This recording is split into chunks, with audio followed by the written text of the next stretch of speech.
नमस्कार दोस्तों, welcome to history page channel. 12 नवंबर 1996 को भारत के चरखी दादरी के आसमान में विमान इतिहास की सबसे भयंकर मध्य हवाई टक्कर हुई।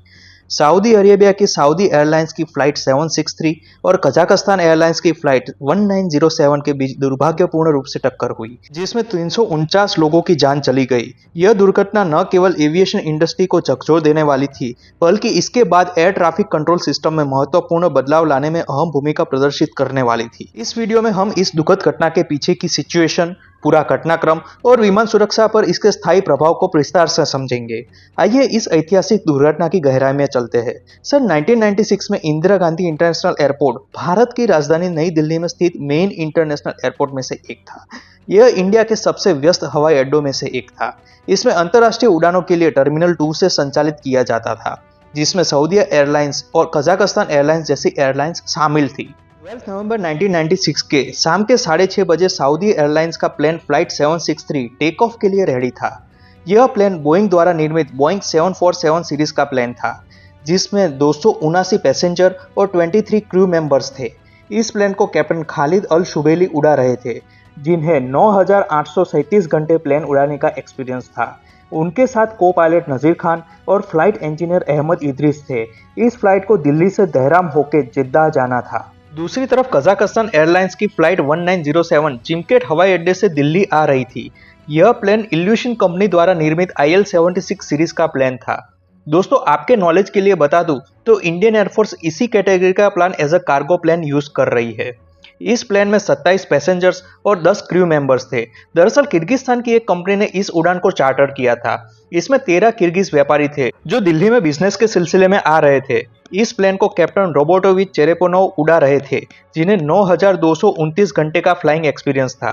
उनके साथ को पायलट अलेक्जेंडर चुप्रो और नेविगेटर जहानबेग अरिपबाएव और रेडियो ऑपरेटर एगोर एलेक्सेविच रैप शामिल थे। करीब 6:30 बजे सऊदी फ्लाइट 763 को टेक ऑफ करने की परमिशन कंट्रोल टावर द्वारा दी गई। सऊदी फ्लाइट 763 ने दिल्ली से 18:32 पर स्थानीय समय पर उड़ान भरी। उसी समय कजाकिस्तान एयरलाइंस की फ्लाइट 1907 दिल्ली में उतरने के लिए नीचे आ रही थी। इन दोनों उड़ानों को कंट्रोल टावर से अप्रोच कंट्रोलर वीके दत्ता नियंत्रित कर रहे थे। दरअसल इंदिरा गांधी इंटरनेशनल एयरपोर्ट में सेकेंडरी सर्वेलेंस रडार नहीं था, जो ट्रांसपोंडर सिग्नल पढ़कर विमान की पहचान और ऊंचाई की इंफॉर्मेशन प्रोवाइड करे।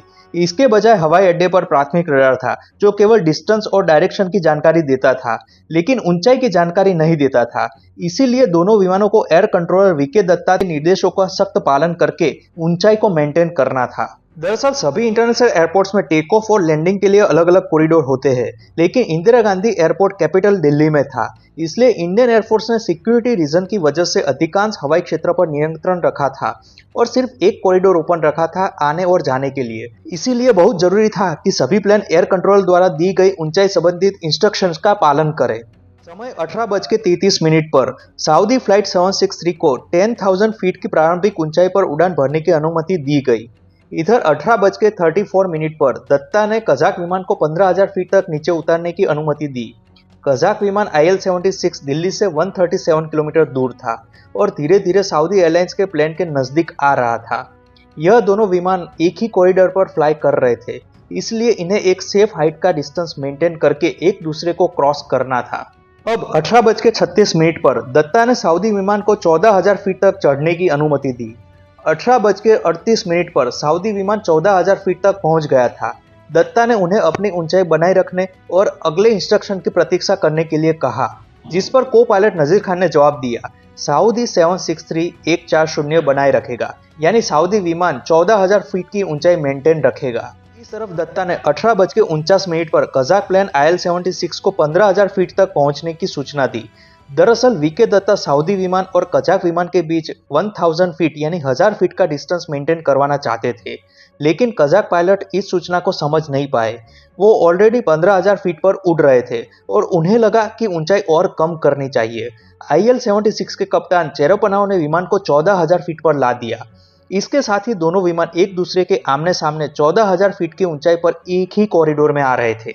अब समय 18:40 पर रेडियो ऑपरेटर रैप को अचानक याद आया कि वीके दत्ता ने उन्हें कहा था कि ट्रैफिक 8 मील दूर स्तर 140 यानी 14,000 फीट पर दूसरा विमान आ रहा है।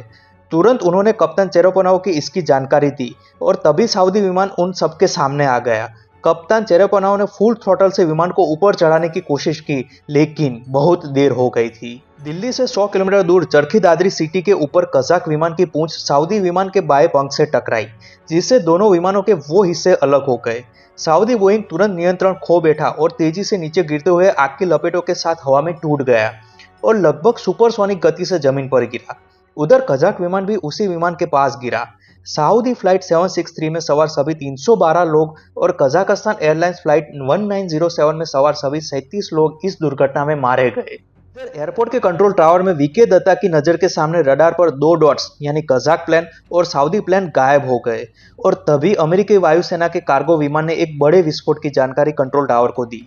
दरअसल यह विमान इस दुर्घटना से थोड़े किलोमीटर दूर पास हो रहा था। यह समाचार सुन के वीके दत्ता को बहुत ही गहरा सदमा पहुंचा। कंट्रोल टावर के सीनियर ऑफिशियल्स द्वारा उन्हें तुरंत संभाला गया। चरखी दादरी सिटी के पास सर्च एंड रेस्क्यू मिशन किया गया। इस दुर्घटना में शामिल सभी लोगों की मृत्यु हो गई थी। इस दुर्घटना की जांच लाहौटी आयोग द्वारा की गई, जिसमें FDR यानी फ्लाइट डेटा रिकॉर्डर में इस घटना के 3 मुख्य कारणों का पता चला। पहला कारण, जिसमें कजाकिस्तान एयरलाइंस के फ्लाइट 1907 के पायलट द्वारा ATC के निर्देशों का पालन न करना माना गया। एक्चुअली कजाक पायलटों की अंग्रेजी भाषा कमजोर थी और उनके रेडियो ऑपरेटर और पायलट ने 14,000 फीट की ऊंचाई सऊदी जेट की जगह अपने प्लेन के लिए मान ली थी। दूसरी तरफ जांच में यह भी पाया गया कि इंदिरा गांधी इंटरनेशनल एयरपोर्ट पर सेकेंडरी सर्वेलेंस रडार नहीं था, जिससे विमान की ऊंचाई के बारे में पता नहीं चला। तीसरे कारण में टेक ऑफ और लैंडिंग के लिए एक ही कॉरिडोर को अलॉट करना माना गया। जांच के परिणाम में यह 3 मुख्य कारणों को दर्शाया गया और उनके ऊपर तुरंत अमल भी किया गया। इसके बाद सभी एयरपोर्ट पर टेक ऑफ और लैंडिंग के लिए अलग पाथ स्पेसिफाई किए गए और सभी एयरपोर्ट्स को सेकेंडरी रडार से सज्ज किए गए। तो दोस्तों, यह थी 1996 की चरखी दादरी सिटी के ऊपर हुई भयानक एयर कोलिजन की घटना। हमारे इस वीडियो को पूरा देखने के लिए धन्यवाद। ऐसे ही हिस्टोरिकल वीडियोस को देखने के लिए हमारे चैनल को सब्सक्राइब जरूर करें। बहुत बहुत धन्यवाद।